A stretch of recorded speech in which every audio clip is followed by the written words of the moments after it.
So hello everyone, welcome back to Leeation. Well, before 2 decades, Boeing and Airbus was in a condition or in the race of developing a new airplane.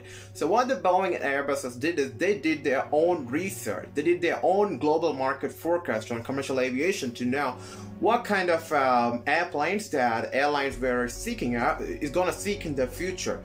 So what Boeing has found that in future, yes, of course, most of the airlines business model is going to be the hub and spoke model, but still the airlines are going to compete with each other by providing more frequencies to the customers rather than by operating a bigger size airplane. So they went on developing their 787 Dreamliner airplane, which was really a huge success.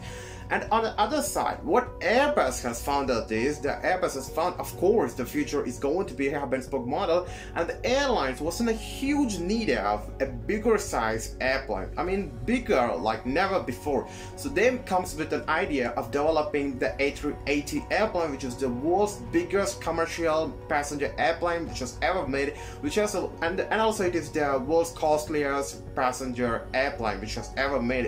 Its listed price is something like around $465 million US, which is really huge. So now that's a really very short story of the A380 development. Now we are moving towards the main content of this video, which is why A380 didn't work out for most of the airlines which was ordered and utilized the A380. So that's what we're gonna take a look at first, and after that we're gonna take a look at why A380 has worked out only for some airlines. So now let's move with the topic of why A380 hasn't been worked out properly for most of the airlines which has operated it. So let's start from the reason number one. The reason number one, why the A380 didn't work out for most of the airlines is because of their lower number of orders. Normally, if you're taking a look at the commercial aviation, there was something called the list price, which the aircraft manufacturer used to publish. For example, when it comes to A380, the list price what has been officially published from the side of Airbus is $465 million US. That doesn't mean all the airlines is going to pay $465 million for each and every single airplane. No, this is not the story is. The more bulk order you're placing, the cost could be reduced. So it means, you know, if you're ordering something like, if I'm going to Airbus and ordering 100 A380, of course they're gonna give me a huge number of discount because I'm increasing the cash flow of Airbus, and also I'm also contributing a lot for their revenue. So of course I could expect something like 40 to 60% of discount for each and every single unit of A380 when compared to the list price what they have published, which is $465 million US. But that most of the airlines has ordered lesser number of airplanes. Like for example, if you need to take a look, Asiana Airlines has ordered 6 A380, British Airways has ordered 12 A380s, Air France has ordered 10 A380s, and Qatar Airways has ordered 10 A380s. There were also some other airlines, but I couldn't list out everything. So let's go with the airline which I listed out. So because of them ordering lesser number of airplanes, lesser number of A380 airplanes to Airbus, of course the Airbus is now going to give a very next level discount for these airlines. So it means the cost of buying for these A380s will be huge. I mean, they might get it around 10% of discount in $465 million, but still it's a massive amount what they're given for A380. The 10% wasn't the exact thing. It still gets varied according to the negotiation and the relationship between the airlines and the aircraft manufacturer, but still there was a huge probability that they bought the aircraft at a higher price because of ordering only lesser number of airplanes to Airbus. So because of that, you know, what will get happen is whatever the cost these airlines has paid to the aircraft manufacturer for acquiring those aircraft, they need to get all these costs back from the passenger, whomever is going to utilize these airplane units in their lifetime. So it means that the ticket prices is kind of going to be a little bit huge, or there was a probability for that. Okay, yeah, as of course this strategy could be arguable, saying, well, at A380 we've seen the ticket prices lower are competitive when compared to other airline which is operating 777 or 787, but still, you know, even so, if they are lowering up their ticket prices to provide the passenger a great opportunity to travel in the A380s at a lower price, it means they are banning up cash. They're gonna ban up their cash. It's kind of a loss for them. They should need to do their best to take all the cash back, whatever they invested on these A380 airplanes, or else it's a kind of a loss for them. So it means, of course, these airlines, you know, either they increase the cost of their ticket. Of course, I believe most of them haven't played this strategy. Rather, they've given up most of their cost for the to compete with their competitor. When it comes to Asiana, it could be of Air Korea. To compete against Air Korea, of course, there was a lesser number of probability that they got all the cost what they invested in A380 back because of operating it. So this was the first reason why the A380 didn't work for some of the airlines. I mean, most of the airlines which bought and utilized it because of lower number of orders. And the reason number two why the A380 didn't work for most of the airlines is because not each and every single airport around all over the world could afford accommodate A380 because of its huge massive wingspan. The A380 has a big huge massive wingspan of something like around 80 meters or 262 feet, which is no way comparable to any other commercial passenger airplane ever produced. Yes, of course you could bring out the topic of 777X, but remember the 777X comes with the folding wingtips. Okay, so it's not a problem, but the A380 then comes with the folding wingtips, which means the airport, if an airport need to accommodate the A380, it should need to change the runway width. I mean, they should need to do modifications on their runway. They should need to do the modifications on the taxiways. They should need to do the modifications on their gate, and also, you know, they should also need to bring out dual boarding bridges for these A380s at the gates of the airports, which is really again a cost-intensive thing for the airports. So not every airport has went down investing amount into enhancing their runways, taxiways, and the gates for accommodating the A380, which has really lessened destinations or the opportunity for A380 to be operated into. So you know what happened, just because of that, the airline which has bought the A380 couldn't operate the airplanes into the routes whichever do they need to operate. So it means, you know, the A380 could be operated only to certain limited destinations all across the world, and all the other remaining times it should need to be grounded. I mean, it should need to be idle rather than flying.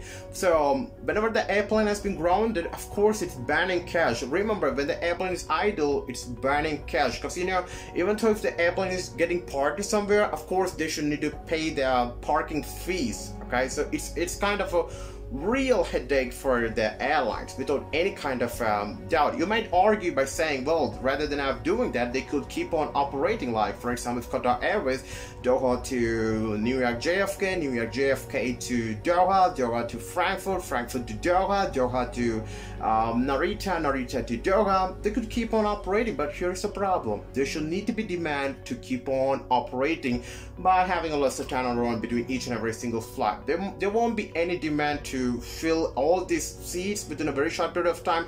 So for most of the airlines which operated the A380, so which means because of this limited number of airports, they should need these A380s should need to spend their time on the ground for most of the times whenever it is under the operation by the airline. So it means again it has worked as a cash banner for airlines. So this was the second reason enough about why A380 didn't work for some of the airlines, not some of the most of the airlines which has bought the A380. And the reason number 3 why A380 didn't work out for most of the airlines which has bought the A380 is because of its higher seat capacity. A380 has could accommodate somewhat like around 379 to 853 passengers. I mean, it could have a seat capacity of around 379 to 853 seats. It will get varied for airlines to airline. According to the airlines request to the aircraft manufacturer, they're gonna mount the seat whatever the number whichever the airline is requesting to the aircraft manufacturer. Okay, but none of the airlines till now, whomever operated A380 has filled the whole A380 with around more than 800 or around 800 seats. Rather, everyone has mounted their A380s with somewhat like around 475, 500 and something, or somewhat like lesser than 600. As of my knowledge, at least somewhat lesser than 600. But still, here's the problem. These 500, 575, 600 or 630 seats is kind of really huge to be filled up.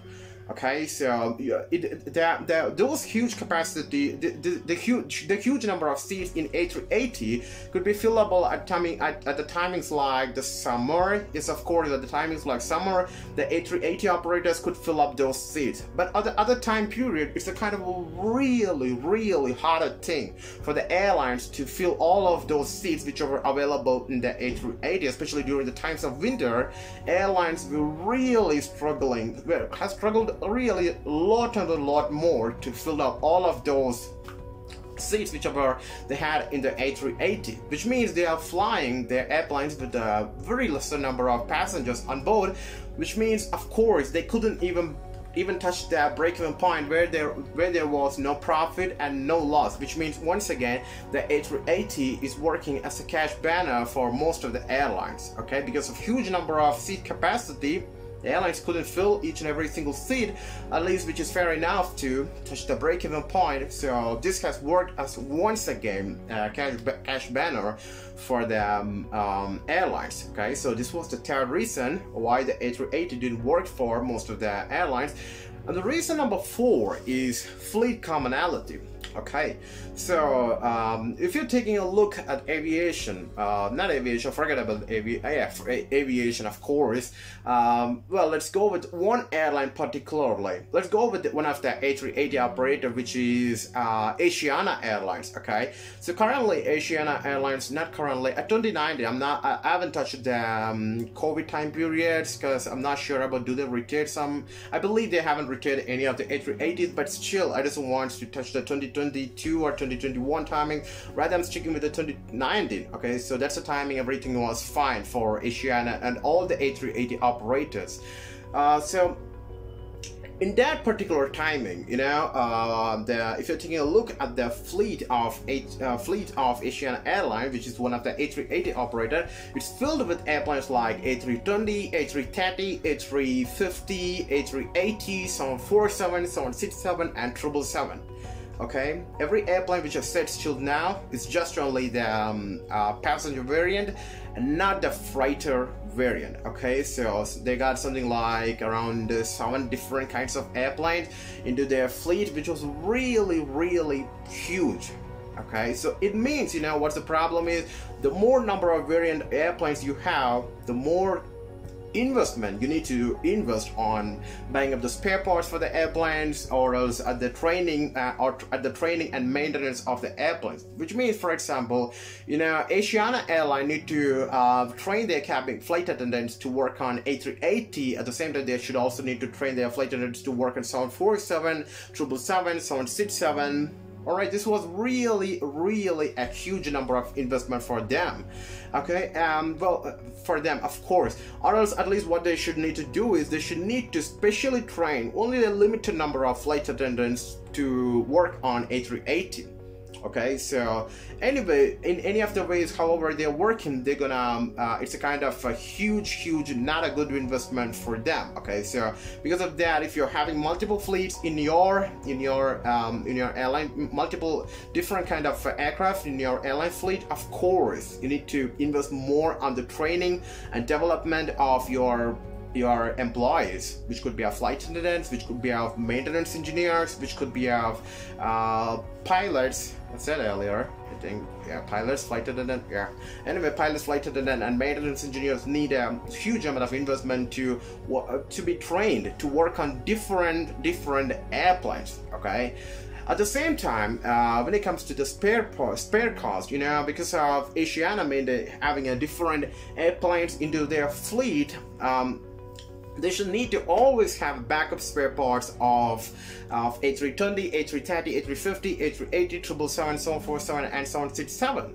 Which means, once again, you know, they're having the spare parts for every single airplane which is available in the fleet, and also, you know, not each and every single day every spare parts is going to get changed, but still everything should need to be readied,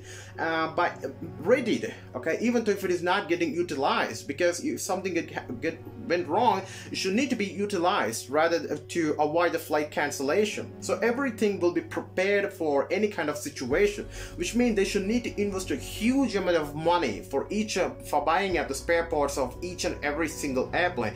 Rather, if they are operating a single airplane, if they are filling up the whole fleet with a single kind of airplane variant, they should need to buy only a lesser number of spare parts, which could be utilized for every single airplane which is having in their fleet. Because, you know, the spare parts which has been made for the A380 couldn't be used for the 747. Okay, so this was again one of the major reasons why A380 didn't work for most of the airline which were ordered. So the fourth reason what I said is no fleet commonality. Okay, there were also some of the reasons why the A380 didn't work for most of the airline which were ordered it, but still, whatever the four topics what I spoken till now is the major reason why A380 didn't work for most of the airlines which have ordered A380. If you're not believing in me to know to give you the guarantee enough about how frustrated airlines are after buying the A380, let me give you some of the examples enough about some of the statements by some CEOs of A380 of airlines which have operated A380. Miss Annie Riegel, the CEO of Air France, has said A380 is totally obsolete, totally expensive, and it's too big to operate when compared to A350 and 787.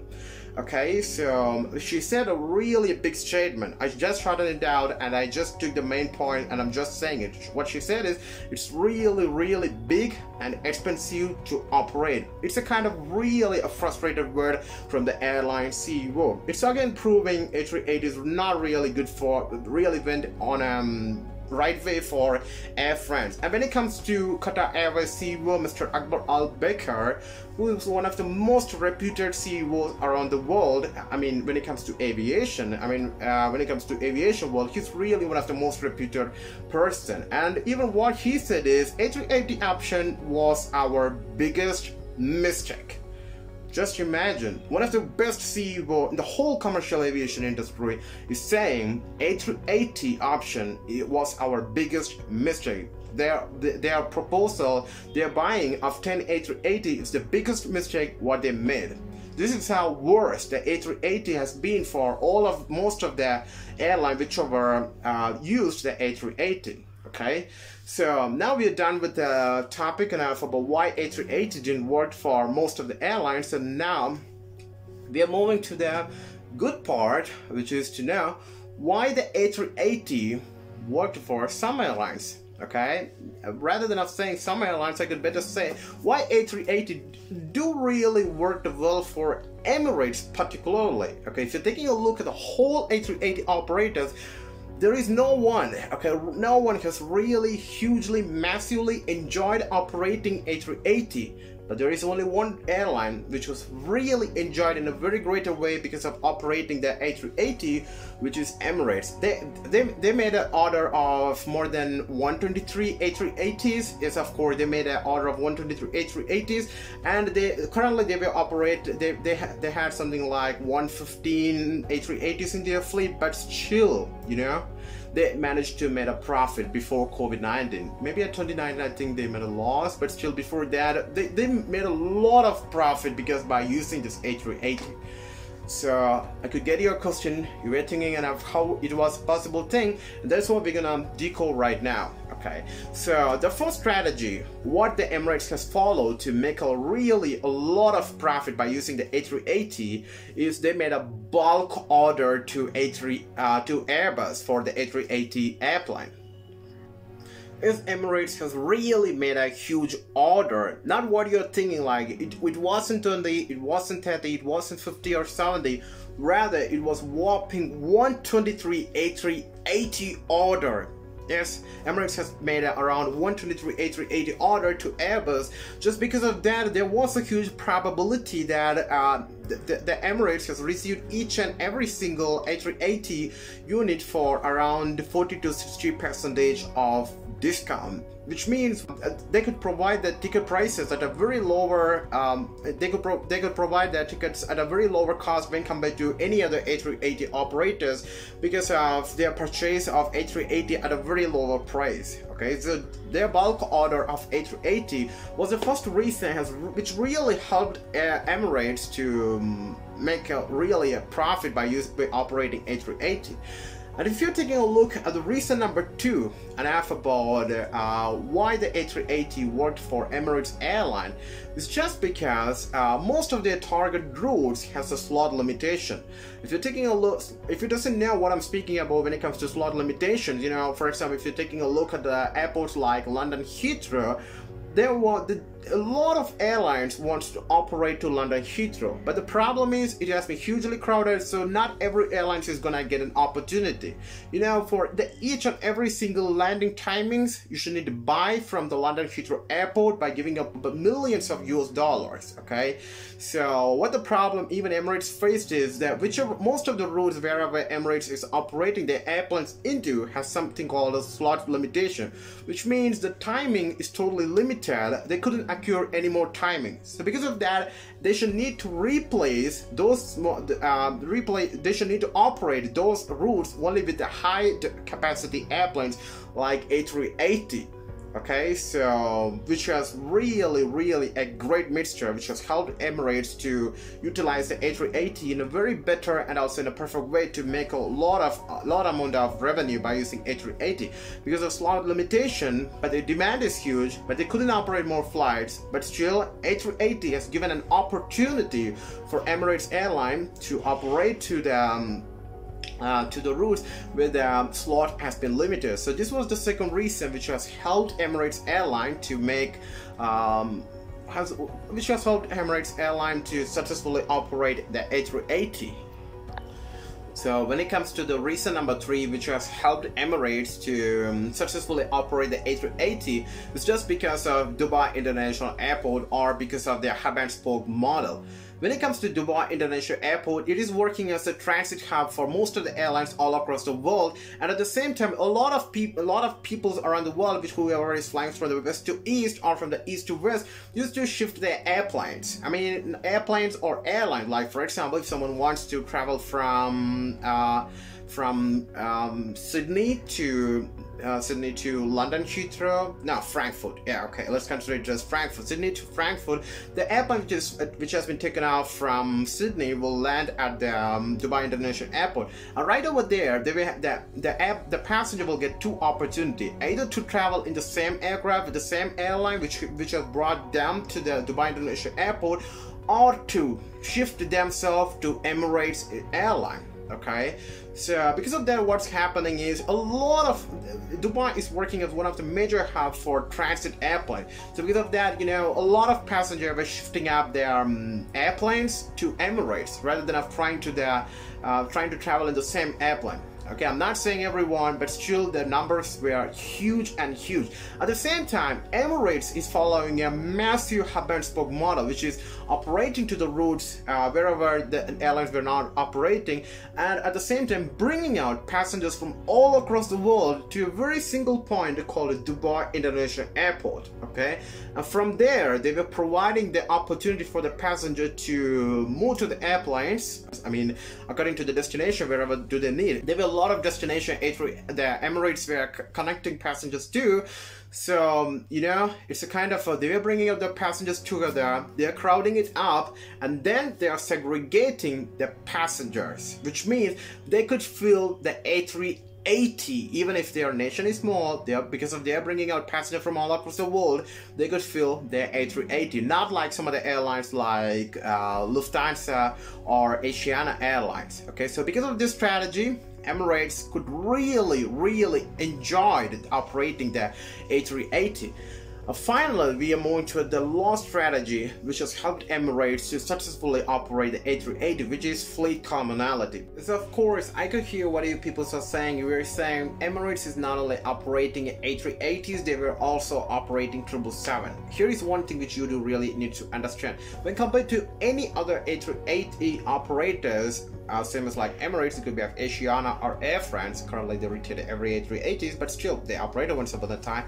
Emirates has a lot of huge fleet commonality because Emirates is currently operating, currently has a A380 of something like around 115 in their fleet and 150 777s. I mean 153 777s in their fleet. Just now I checked out in the Emirates website. Okay, this was really massive. Okay, other airlines were having something like 6 or 10 or 12 A380s, but Emirates is having more than 100. Because of that, they could bring out their training cost down, and at the same time they just want to you know, they just want to have a backup spare parts for multiple airplanes. Rather, they should need to have, they can have a limited number of spare parts, and they should need to focus on having a spare parts of just only 777 and A380, not the same as like Asiana, which needs to focus on maintaining a spare parts of A320, 30, 50, 80, and 747, 767, and 777. Okay, this was a whole different story. They could really bring the cost down of having a lesser number of spare parts for A380s when compared to any other airlines, and at the same time Emirates doesn't want to invest more on training their employees to work out on different number of different kinds of airplanes. So these are some of the reasons which has really helped Emirates to make some good revenue and the profit by using A380. Okay, so but I knew there were some other reasons which I do really missed out, but still, you know, the video has already crossed a huge amount of time. Everything couldn't be explained in a short video. I knew this was a big video, but still everything couldn't be brings together into a single video. Okay, I just wondered what are the main strategies which has really helped Emirates to successfully operate A380, and what are something or many things which didn't really support other airlines like Asia to successfully operate A380, same as like Emirates.